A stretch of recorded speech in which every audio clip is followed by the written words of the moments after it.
Hey, and thanks for joining me today. This is Mike with Designs by M. Today I am bringing you a quote-unquote masculine type card. Let me start by saying I do not like to label my cards, either masculine or feminine, because I do believe that all sorts of people enjoy many different types of cards, but in the craft making world, this would be considered a masculine type card. So with that being said, let's get started. Alright, so let's go through the elements that make up the card. This will be going on a 4 1/4 by 5 1/2. So the rectangle is 1 by 4. The one oval is 3 by 4 1/2. The second oval is 1/8 of an inch larger. And lastly, the large rectangle is 4 by 5 1/4. I'm using the Paper Studios Happy Haunting for the orange, the Mango Frost by DCWV.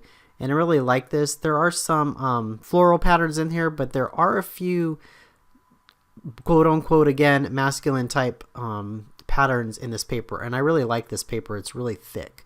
And then the last one is Tahiti Beach Stack, and this one has a lot of I guess like what it's called, beach type things. There's some florals in there, but there's a lot of blues and neutrals and earth tone colors, and that one is really great as well. So those are the pads that I used today.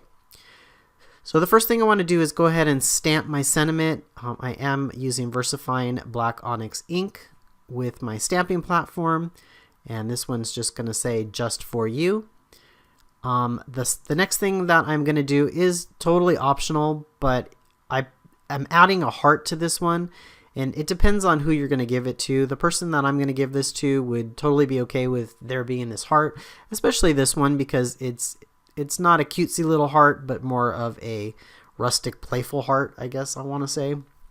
So I thought that was okay to add to this, to the front of this card.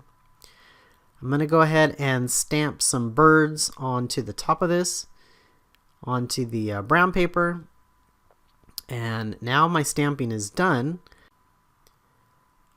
I'm going to now go ahead and ink the edges. I think this gives it just a little bit of distressing and a little bit of shadow, which gives it some dimension. And I'm using some Potter Clay is the name of it, from Memento, and I'm going to go ahead and just run those on the edges on just those two pieces. And now I'm going to go ahead and glue the ovals together. So I'm using Scotch Quick Dry adhesive there, and I'm going to go ahead, and that just gives it a nice little frame behind the piece there. And then I'm going to go ahead and glue the entire piece onto the other pattern paper there.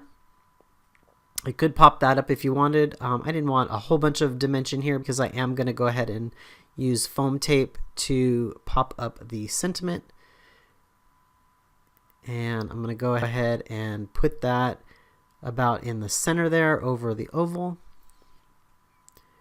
And now I am going to apply a whole bunch of foam squares that I have onto the back of this.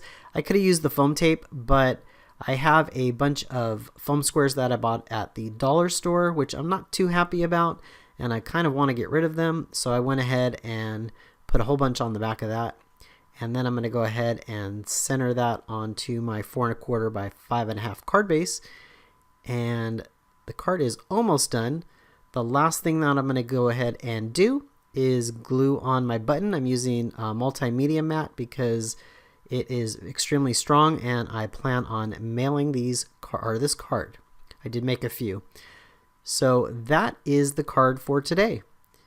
I really hope you enjoyed it, and I really appreciate you joining me today.